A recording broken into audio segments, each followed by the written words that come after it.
CEO muda ini pernah punya segalanya. Jabatan tinggi, uang melimpah, hidup mewah. Tapi siapa sangka, satu keputusan membuat hidupnya runtuh seketika. Dan penyesalan itu datang saat semuanya sudah terlambat. Halo teman-teman, sebelum kita masuk ke kisah penuh pelajaran ini, jangan lupa dukung channel ini dengan subscribe, like, dan share. Supaya lebih banyak cerita inspiratif dan menyentuh bisa terus hadir untuk kalian. Yuk, kita mulai kisahnya. Arvin Mahesa lahir di kota kecil yang jauh dari hiruk-pikuk bisnis besar. Lingkungannya sederhana, jalan kampungnya tak pernah benar-benar ramai, dan rumah keluarganya berdiri tenang di ujung gang sempit. Rumah itu tidak luas, cat dindingnya mulai memudar, tapi selalu terasa hangat karena perhatian orang tuanya. Ayahnya, Darmawan, bekerja sebagai teknisi bengkel motor. Setiap pagi ia berangkat dengan tangan bersih dan pulang dengan noda oli yang seolah tak pernah benar-benar hilang. Ibunya, Lestari, menerima jahitan pakaian dari tetangga. Kadang sampai larut malam suara mesin jahit masih terdengar dari ruang depan. Kehidupan mereka tidak pernah mewah, namun selalu cukup. Yang paling terasa justru ketenangan dan kebersamaan. Makan malam sederhana sering berubah jadi momen penuh cerita. Orang tuanya jarang menuntut banyak, tetapi mereka selalu menanamkan satu hal pada Arvin. Pendidikan adalah jalan untuk mengubah hidup. Arvin tumbuh menjadi anak yang tekun. Ia tidak hanya pintar, tetapi juga punya ambisi kuat sejak kecil. Ia sering membayangkan hidup berbeda, bukan sekedar cukup, melainkan berhasil. Keinginan itu bukan karena malu dengan keluarganya, melainkan karena ia ingin memberi kehidupan yang lebih nyaman bagi orang tuanya. Saat ia diterima di universitas ternama di ibu kota, kebahagiaan bercampur kegelisahan memenuhi rumah itu. Biaya kuliah terasa besar bagi keluarga sederhana seperti mereka. Namun Darmawan dan Lestari tidak pernah menunjukkan keraguan. Mereka justru terlihat semakin bersemangat bekerja. Ayahnya mulai mengambil pekerjaan tambahan, bahkan sering lembur hingga malam. Ibunya menerima lebih banyak jahitan, matanya sering memerah karena kurang istirahat. Semua dilakukan diam-diam agar Arvin tidak terbebani. Ada satu peristiwa yang menjadi titik penting, meski lama Arvin mencoba menguburnya dalam ingatan. Saat semester akhir kuliah, biaya pendidikan tiba-tiba meningkat. Arvin hampir kehilangan kesempatan wisuda tepat waktu. Ia sempat stres, merasa semua perjuangannya akan sia-sia. Ibunya datang ke kota dengan wajah tenang, membawa uang yang cukup untuk menutup seluruh kebutuhan itu. Baru beberapa tahun kemudian, Arvin tahu bahwa uang itu berasal dari perhiasan terakhir yang selama ini disimpan ibunya sebagai kenangan pernikahan. Hari wisuda menjadi momen tak terlupakan. Orang tuanya duduk di kursi belakang aula, mengenakan pakaian terbaik yang mereka punya. Tak mewah, tapi rapi. Mata mereka berbinar melihat Arvin menerima ijazah. Di momen itu, Arvin berjanji dalam hati bahwa suatu hari nanti ia akan membalas semua pengorbanan tersebut. Ia ingin orang tuanya berhenti bekerja keras. Ia ingin mereka merasakan hidup yang nyaman. Karir Arvin dimulai dari posisi staf biasa di perusahaan teknologi berkembang. Ia bekerja dengan disiplin tinggi. Ia cepat belajar, mampu membaca peluang, dan tidak takut mengambil tanggung jawab. Atasan mulai memperhatikan. Proyek besar dipercayakan kepadanya dan hasilnya memuaskan. Dalam beberapa tahun saja, karirnya melesat cepat. Promosi datang bertubi-tubi. Lingkungan baru mulai mempengaruhi cara pandangnya. Rekan-rekan bisnis berbicara tentang investasi, properti, gaya hidup modern. Tanpa sadar, Arvin mulai menyesuaikan diri. Penampilan, cara bicara, bahkan prioritas hidupnya berubah. Ia pindah ke apartemen modern, jauh dari kesederhanaan rumah masa kecilnya. Awalnya ia masih rutin pulang kampung, membawa oleh-oleh, menikmati masakan ibunya, tapi kesibukan perlahan menggerus kebiasaan itu. Telepon dari ibunya yang dulu selalu disambut hangat mulai sering terlewat. Bukan karena tidak peduli, tetapi karena merasa selalu ada waktu nanti. Kesibukan terasa lebih mendesak. Ketika orang tuanya datang berkunjung ke kota, Arvin tetap menyambut mereka. Tetapi ada perasaan aneh yang muncul. Ia merasa dunia mereka berbeda. Ia mulai khawatir bagaimana orang tuanya terlihat di lingkungan profesionalnya. Kekhawatiran itu membuat sikapnya berubah tanpa ia sadari. Ia menjadi lebih formal, tidak selepas dulu. Orang tuanya mungkin merasakan, tetapi mereka tidak pernah mempermasalahkan. Kesuksesan Arvin mencapai puncaknya ketika ia diangkat menjadi CEO perusahaan teknologi yang sedang naik daun. Usianya masih relatif muda, dan pencapaian itu membuat namanya dikenal luas. Media memuji kisah suksesnya. Ia menjadi simbol kerja keras generasi baru. Jadwalnya semakin padat. Rapat, perjalanan bisnis, presentasi investor, semua menyita waktu. Di tengah kesibukan itu, rumah masa kecilnya mulai terasa jauh. Bukan hanya secara jarak, tetapi juga secara emosional. Pulang kampung menjadi agenda yang terus tertunda. Ibunya masih sesekali menelepon, biasanya hanya menanyakan kabar sederhana. Ayahnya lebih sering diam, mungkin memahami kesibukan anaknya atau mungkin tidak menginginkan menjadi beban. Ia selalu merasa ia melakukan semua ini demi keluarga. Ia yakin suatu saat nanti ia akan punya cukup waktu untuk kembali dekat dengan mereka. Namun ia tidak menyadari satu hal penting. Waktu tidak selalu menunggu kesiapan seseorang. Dan jarak yang dibiarkan terlalu lama seringkali berubah menjadi penyesalan. Jabatan baru sebagai CEO membawa Arvin Mahesa masuk ke dunia yang dulu hanya bisa ia bayangkan. Rutinitasnya berubah drastis. Agenda harian dipenuhi rapat strategi, presentasi investor, perjalanan bisnis lintas kota, hingga acara formal yang menuntut citra profesional tanpa celah. Setiap hari terasa padat. Bahkan waktu istirahat sering terasa seperti kemewahan. Apartemen modern yang ia tempati menjadi simbol keberhasilan sekaligus ruang sunyi yang jarang benar-benar ia nikmati. Pemandangan kota dari lantai tinggi tampak indah, tetapi semakin sering ia pulang larut malam, semakin terasa bahwa kemewahan itu tidak selalu identik dengan ketenangan. Awalnya Arvin masih menjaga komunikasi dengan orang tuanya. Ia sesekali menelepon, menanyakan kabar, memastikan kebutuhan mereka terpenuhi. Namun, kesibukan mulai menggeser prioritas. Telepon yang dulu terasa hangat kini sering ia tunda. Pesan singkat dari ibunya terkadang hanya dibalas singkat, bahkan kadang terlewat. Arvin tidak pernah berniat menjauh. Dalam pikirannya, semua yang ia lakukan justru demi masa depan keluarga. Ia percaya bahwa kesuksesan finansial adalah bentuk balas budi terbaik. Uang ia kirim rutin, bahkan lebih dari cukup. Ia merasa itu sudah membuktikan kepeduliannya. Namun ada hal yang tidak bisa digantikan uang, meski Arvin belum sepenuhnya menyadarinya. Ketika ibunya sempat sakit ringan dan berharap Arvin pulang sebentar, ia memilih mengirim biaya pengobatan sekaligus tambahan dana. Ia meyakinkan diri bahwa kehadiran fisik bukan hal mendesak. Pekerjaan terasa jauh lebih penting saat itu. Di sisi lain, lingkungan sosial Arvin berubah cepat. Rekan-rekan bisnisnya berasal dari latar belakang berbeda. Sebagian besar terbiasa dengan gaya hidup modern dan praktis. Obrolan mereka berkisar investasi besar, ekspansi perusahaan, dan peluang global. Tanpa disadari, Arvin mulai merasa dunia lamanya terasa jauh dari realitas barunya. Perubahan itu juga mempengaruhi caranya melihat orang tuanya.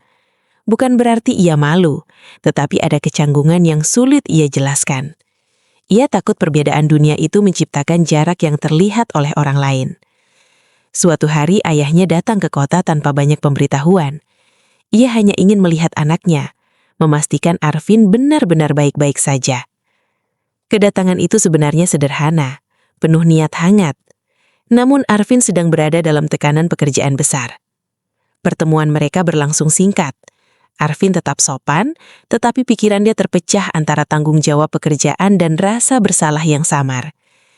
Ayahnya tidak banyak bicara, hanya memperhatikan perubahan anaknya dengan tenang. Setelah kunjungan itu, komunikasi mereka justru semakin jarang. Bukan karena konflik terbuka, melainkan karena masing-masing mulai menjaga jarak. Orang tuanya tidak ingin dianggap mengganggu, Sementara Arvin terus tenggelam dalam kesibukan. Kesuksesan Arvin memang terus meningkat. Perusahaan berkembang pesat, keuntungan melonjak, namanya semakin dikenal. Media sering menampilkan profilnya sebagai contoh generasi muda sukses. Semua tampak berjalan sesuai rencana. Namun, tekanan juga meningkat seiring keberhasilan itu. Tanggung jawab besar membuat Arvin jarang benar-benar santai. Bahkan saat tidak bekerja, pikirannya tetap sibuk memikirkan strategi, target, dan risiko. Lingkaran pertemanannya juga berubah. Banyak hubungan terasa profesional, berbasis kepentingan. Jarang ada percakapan tulus seperti yang dulu ia rasakan di rumah. Kadang di sela kesibukan, Arvin melihat foto lama di ponselnya. Wajah orang tuanya saat wisuda, rumah sederhana yang dulu terasa hangat, dan momen makan bersama yang sederhana. Foto-foto itu menimbulkan perasaan aneh yang sulit ia definisikan. Ia sering mengabaikan perasaan itu. Baginya, nostalgia hanyalah bagian dari masa lalu yang tidak boleh menghambat langkah ke depan. Semakin tinggi posisinya, semakin ia merasa harus menjaga citra. Ia mulai terbiasa menyembunyikan sisi personalnya dari dunia profesional. Tanpa disadari, itu termasuk hubungannya dengan keluarga. Arvin tidak pernah secara sengaja melupakan orang tuanya. Ia hanya terus menunda waktu bersama mereka. Ia selalu yakin nanti akan ada waktu luang, nanti akan pulang lebih lama, nanti akan memperbaiki kedekatan itu. Tetapi hari demi hari berlalu cepat. Kesibukan tidak pernah benar-benar selesai. Justru semakin banyak tanggung jawab muncul. Suatu malam, setelah acara bisnis panjang, Arvin duduk sendirian di apartemennya. Kota terlihat gemerlap, tetapi suasana hatinya terasa datar. Tidak ada rasa puas yang dulu ia bayangkan ketika bermimpi sukses. Ia mencoba mengingat kapan terakhir pulang kampung tanpa terburu-buru. Ingatan itu terasa samar. Bahkan percakapan terakhir dengan ibunya mulai sulit ia ingat detailnya. Ada perasaan kosong yang muncul perlahan, bukan karena kekurangan materi, tetapi karena sesuatu yang dulu terasa sederhana, kini menjadi jauh. Kesuksesan Arvin Mahesa masih terlihat utuh dari luar. Perusahaan yang ia pimpin terus berkembang. Ekspansi bisnis berjalan dan namanya tetap disebut sebagai salah satu CEO muda paling menjanjikan. Namun di balik pencapaian itu, tekanan mulai terasa lebih berat dari sebelumnya. Persaingan industri teknologi berubah cepat. Inovasi baru muncul hampir setiap bulan. Investor semakin selektif dan ekspektasi terhadap Arvin sebagai pemimpin meningkat tajam. Ia tidak hanya dituntut mempertahankan keberhasilan, tetapi juga menciptakan terobosan baru yang mampu menjaga perusahaan tetap unggul. Rutinitas kerja yang dulu terasa menantang kini mulai terasa melelahkan. Jadwal rapat sering berlangsung hingga larut malam. Perjalanan bisnis semakin padat dan waktu istirahat semakin berkurang. Arvin mulai terbiasa hidup dengan rasa lelah yang konstan. Dalam kondisi seperti itu, kehidupan personalnya semakin terpinggirkan. Telepon dari rumah makin jarang masuk, bukan karena orang tuanya berhenti peduli, melainkan karena mereka mulai memahami jarak yang terbentuk. Mereka tidak ingin menjadi tambahan beban bagi anak yang terlihat begitu sibuk. Arvin tidak benar-benar menyadari perubahan itu pada awalnya. Ia menganggap semuanya berjalan normal. Uang tetap ia kirim, kebutuhan orang tuanya tetap terpenuhi. Baginya, tanggung jawab sebagai anak sudah ia jalankan. Namun perlahan, rasa sepi mulai muncul di sela kesibukan. Lingkungan profesional yang ia jalani penuh hubungan formal. Banyak orang menghormatinya tetapi sedikit yang benar-benar dekat. Percakapan lebih sering berkisar angka, target, dan strategi. Beberapa proyek besar perusahaan mulai menunjukkan masalah. Ada produk yang gagal memenuhi ekspektasi pasar, investasi besar yang tidak langsung menghasilkan keuntungan, serta perubahan kebijakan industri yang mempengaruhi stabilitas bisnis. Arvin berusaha tetap tenang. Ia terbiasa menghadapi tekanan. Tetapi kali ini tantangannya terasa lebih kompleks. Setiap keputusan membawa resiko besar. Kesalahan kecil bisa berdampak luas. Media yang dulu memujinya mulai bersikap lebih kritis. Artikel yang mempertanyakan strategi perusahaan muncul. Investor meminta laporan lebih detail. Dewan direksi mulai sering melakukan evaluasi ketat. Situasi itu membuat Arvin semakin fokus pada pekerjaan. Ia merasa tidak boleh terlihat lemah. ia menahan kekhawatiran sendirian, berusaha menjaga citra sebagai pemimpin kuat. Di tengah tekanan tersebut, ia mulai mengalami kesulitan tidur. Pikiran tentang bisnis terus berputar, bahkan saat malam seharusnya menjadi waktu istirahat. Tubuhnya lelah, tetapi pikirannya tetap aktif. Suatu malam, tanpa sengaja ia membuka galeri foto lama di ponselnya. Foto keluarga muncul satu persatu. Ada gambar rumah kecil dengan halaman melati, wajah ayahnya yang tersenyum bangga, dan ibunya yang tampak sederhana tetapi hangat. Foto-foto itu terasa seperti potongan hidup dari dunia lain. Dunia yang dulu sangat dekat, kini terasa jauh secara emosional. Arvin sempat berpikir untuk menelepon rumah. Jarinya sudah menyentuh layar tetapi ia berhenti. Ada keraguan yang sulit dijelaskan. Ia takut percakapan terasa canggung, takut tidak tahu harus berkata apa. Akhirnya, ia menutup ponsel tanpa menelepon. Hari-hari berikutnya tekanan kerja semakin nyata. Proyek baru yang diharapkan menjadi solusi justru berjalan lambat. Beberapa rekan bisnis mulai menunjukkan sikap hati-hati. Atmosfer optimisme yang dulu kuat perlahan berubah menjadi kewaspadaan. Arvin tetap berusaha terlihat tenang di depan tim. Ia tidak ingin kekhawatiran pribadinya mempengaruhi kinerja perusahaan. Namun di dalam dirinya, kecemasan mulai tumbuh. Kesendirian terasa semakin jelas. Tidak ada tempat ia benar-benar bisa melepas beban tanpa mempertimbangkan citra profesional. Rekan kerja menghormatinya sebagai atasan, bukan sebagai pribadi yang bisa bercerita bebas. Pada saat-saat tertentu, ia mulai merindukan percakapan sederhana dengan orang tuanya. Hal-hal kecil yang dulu terasa biasa, kini justru tampak berharga. Namun kebiasaan menjauh membuat langkah untuk kembali terasa tidak mudah. Ia tetap menunda seperti sebelumnya. Selalu ada alasan pekerjaan, selalu ada prioritas lain. Suatu sore setelah rapat panjang dengan investor, Arvin duduk sendirian di ruang kerjanya. Ruangan itu luas, modern, dengan pemandangan kota yang mengesankan. Semua mencerminkan pencapaian besar. Tetapi di tengah kemewahan itu, ia merasakan sesuatu yang kosong. Kesuksesan yang dulu ia bayangkan akan membawa kebahagiaan penuh, ternyata tidak sepenuhnya demikian. Ada bagian hidup yang terasa tertinggal. Arvin mencoba mengabaikan perasaan itu. Ia kembali fokus pada laporan bisnis, rencana strategi, dan target perusahaan. Ia meyakinkan diri bahwa ini hanya fase tekanan kerja yang wajar. Namun di dalam hati kecilnya ia mulai menyadari bahwa keberhasilan tidak selalu berjalan seiring dengan ketenangan. Kadang justru semakin tinggi posisi seseorang, semakin sunyi ruang yang ia tempati. Tekanan dalam pekerjaan Arvin belum benar-benar mereda ketika kabar dari kampung datang tanpa peringatan.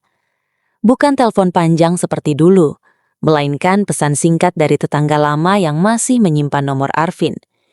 Isi pesannya sederhana, namun cukup membuat dadanya terasa berat. Ibunya sedang sakit cukup serius, dan kondisinya mulai menurun. Arvin membaca pesan itu beberapa kali. Awalnya ia mencoba bersikap rasional. Ia berpikir mungkin sakit biasa yang dibesar-besarkan karena kekhawatiran keluarga. Kesibukan pekerjaan masih menuntut fokusnya, dan ada beberapa keputusan penting perusahaan yang belum selesai. Namun semakin lama ia merenung, ada perasaan gelisah yang tidak bisa diabaikan. Sesuatu dalam dirinya mulai menolak logika praktis yang selama ini ia pegang. Ia akhirnya memutuskan pulang, sesuatu yang sudah lama ia tunda. Perjalanan menuju kampung terasa berbeda dari biasanya. Dulu ia pulang dengan rasa bangga membawa kabar keberhasilan. Kali ini ada kecemasan yang terus mengikutinya. Jalan-jalan yang familiar justru terasa asing, seolah waktu telah mengubah banyak hal tanpa ia sadari. Rumah orang tuanya masih sama. Cat dinding semakin memudar. Halaman tetap dipenuhi tanaman sederhana yang dulu dirawat ibunya. Namun suasana terasa lebih sunyi dari yang ia ingat. Ayahnya membuka pintu dengan senyum yang mencoba terlihat tenang. Wajah itu tampak lebih tua dibanding terakhir kali mereka bertemu. Garis lelah terlihat jelas, seolah waktu berjalan lebih cepat baginya. Arvin masuk dengan perasaan campur aduk. Ia melihat ibunya berbaring di kamar. Tubuhnya terlihat lebih kurus, wajahnya pucat tetapi tetap menyimpan ekspresi hangat yang selalu ia kenal. Senyum ibunya tidak hilang, meski jelas ada kelelahan di baliknya. Momen itu membuat Arvin sadar betapa lamanya ia tidak benar-benar hadir, Bukan sekadar jarak fisik, tetapi jarak emosional yang selama ini ia abaikan. Hari-hari berikutnya ia habiskan di kampung. Ia mencoba menunda urusan pekerjaan, sesuatu yang jarang ia lakukan. Ponselnya masih sering berdering, email bisnis tetap masuk, tetapi kali ini ia berusaha memberi ruang bagi keluarga. Ia mulai melihat detail yang dulu terlewat. Rumah itu terasa lebih sepi, ayahnya lebih banyak diam, dan ibunya tampak berusaha tetap kuat meski kondisi kesehatannya menurun. Tidak ada kata menyalahkan dari orang tuanya. Tidak ada keluhan tentang jarangnya Arvin pulang. Justru mereka terlihat berusaha menjaga suasana tetap ringan, seolah tidak ingin menambah beban pikirannya. Sikap itu justru membuat Arvin semakin merasa bersalah. Ia menyadari bahwa selama ini ia mengira uang cukup menggantikan kehadiran. Kenyataannya, kehangatan keluarga tidak bisa dikirim melalui transfer bank. Suatu sore, Arvin duduk sendirian di teras rumah. Angin kampung terasa berbeda dengan udara kota. Tidak ada suara kendaraan ramai, hanya suara alam yang dulu terasa biasa, kini justru menenangkan. Ia mulai mengingat kembali masa kecilnya, momen ketika ayahnya mengajarinya memperbaiki sepeda, ibunya menunggu di depan rumah saat ia pulang sekolah, atau makan malam sederhana yang selalu terasa hangat. Kenangan itu datang tanpa ia minta, dan untuk pertama kalinya, Arvin tidak mencoba menepisnya. Ia menyadari bahwa ambisi yang dulu ia banggakan ternyata membawa konsekuensi yang tidak pernah ia hitung. Kesuksesan memang memberinya banyak hal, tetapi juga menjauhkan dari sesuatu yang sebenarnya menjadi fondasi hidupnya. Hari-hari di kampung berjalan lebih lambat dibanding ritme kota. Waktu terasa panjang, tetapi juga memberi ruang untuk merenung. Arvin mulai memahami bahwa ada hal-hal dalam hidup yang tidak bisa ditunda terlalu lama. Ia melihat ayahnya kini lebih pendiam, tetapi tetap berusaha kuat. Ia melihat ibunya berusaha tersenyum meski jelas menahan rasa tidak nyaman. Dan ia melihat dirinya sendiri, seseorang yang dulu sangat dekat dengan keluarga, kini merasa seperti tamu di rumah sendiri. Perasaan asing itu tidak datang dari orang tuanya, melainkan dari perubahan dalam dirinya. Ia yang telah terbiasa dengan dunia serba cepat dan ambisi tinggi, kini harus berhadapan dengan kenyataan bahwa hubungan keluarga membutuhkan kehadiran, bukan sekadar perhatian materi. Di malam yang tenang, Arvin duduk di ruang tengah tanpa banyak aktivitas. Tidak ada rapat, tidak ada presentasi, tidak ada tekanan bisnis, hanya keheningan yang memberinya ruang untuk berpikir. Ia mulai memahami bahwa waktu bersama keluarga bukan sesuatu yang bisa dijadwalkan sesuka hati. Ada momen yang sekali terlewat, tidak akan kembali dalam bentuk yang sama. Dan di rumah sederhana itu, Arvin merasakan sesuatu yang selama ini jarang ia rasakan di tengah kesuksesan. Kerinduan yang dalam, sekaligus penyesalan yang perlahan tumbuh tanpa suara. Hari-hari Arvin di kampung berjalan lebih lambat dibanding ritme hidup yang biasa ia jalani di kota. Tidak ada rapat panjang, tidak ada tekanan investor, dan tidak ada target bisnis yang terus menghantui. Namun ketenangan itu justru menghadirkan kesadaran yang selama ini ia hindari. Kondisi ibunya tidak benar-benar membaik. Meski sesekali terlihat lebih segar, kelelahan tetap jelas terlihat. Arvin mulai menyadari bahwa sakit yang dialami ibunya bukan sekadar gangguan ringan.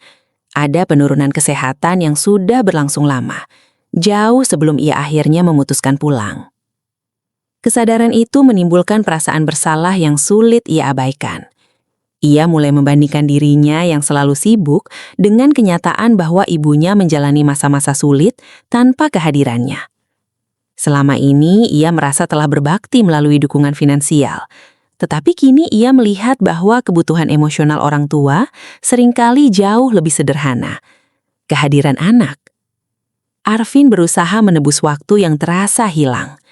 Ia lebih sering menemani ibunya, membantu pekerjaan ringan di rumah, dan mencoba mengembalikan kebiasaan lama yang dulu terasa biasa. Namun ada perasaan bahwa semua itu datang terlambat. Ayahnya tetap tenang seperti biasa, tetapi Arvin mulai menangkap perubahan kecil. Gerakannya lebih lambat, wajahnya lebih sering terlihat lelah, dan matanya kadang tampak menyimpan sesuatu yang tidak diucapkan. Barangkali beban menjaga keluarga selama Arvin jauh tidak pernah benar-benar ringan. Di tengah situasi keluarga yang rapuh, kabar dari perusahaan mulai berdatangan. Proyek yang sebelumnya bermasalah, kini benar-benar menunjukkan dampak serius. Investor mulai menarik dukungan. Beberapa mitra bisnis mengambil jarak, dan dewan direksi meminta keputusan cepat yang tidak mudah. Arvin mencoba menangani semuanya dari jarak jauh. Ia mengadakan pertemuan daring, membaca laporan panjang, dan memberikan arahan sebisanya. Namun fokusnya tidak lagi utuh. Pikiran tentang keluarga terus mengisi ruang yang dulu sepenuhnya ia dedikasikan untuk bisnis. Tekanan itu membuatnya semakin sadar bahwa hidup tidak selalu memberi kesempatan mengatur prioritas secara ideal. Kadang seseorang dipaksa memilih antara dua hal penting sekaligus, dan apapun pilihannya, selalu ada konsekuensi. Beberapa minggu setelah kepulangannya, kondisi ibunya menurun cukup cepat. Rumah kecil itu menjadi lebih sunyi. Aktivitas sehari-hari berjalan pelan, seolah semua orang berusaha menjaga suasana tetap tenang. Arvin banyak menghabiskan waktu di samping ibunya. Tidak banyak percakapan panjang, tetapi kehadiran itu terasa berarti. Ia mulai memahami bahwa kedekatan tidak selalu membutuhkan kata-kata. Suatu pagi yang tenang, suasana rumah terasa berbeda.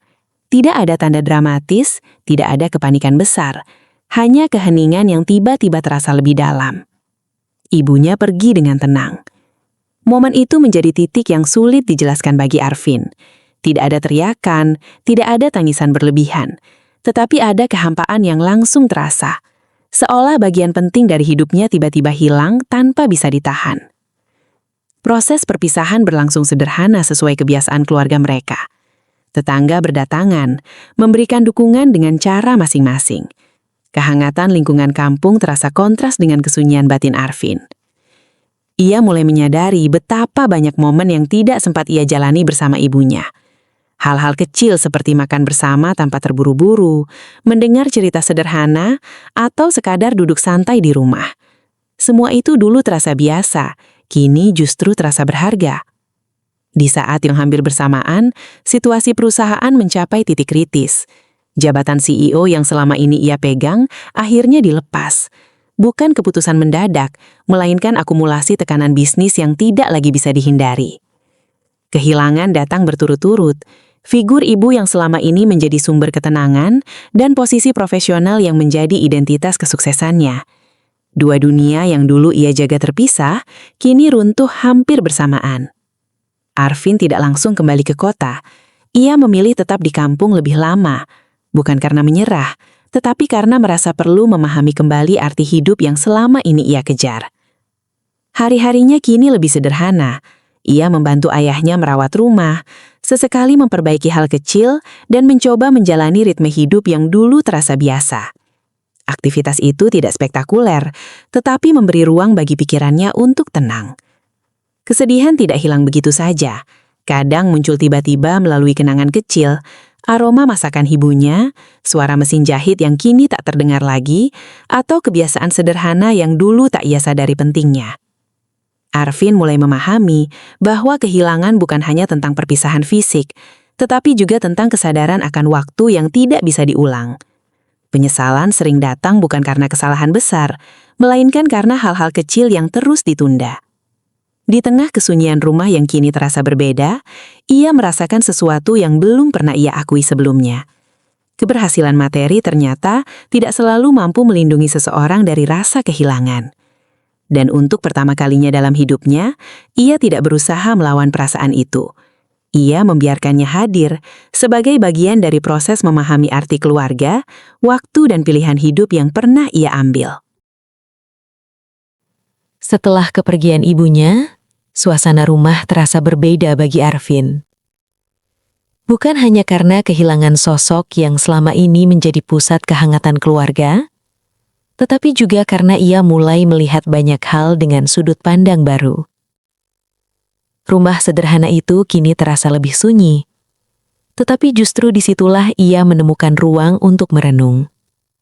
Ayahnya tetap menjalani hari dengan tenang. Usianya tak lagi muda, namun ia masih berusaha melakukan aktivitas sehari-hari seperti biasa.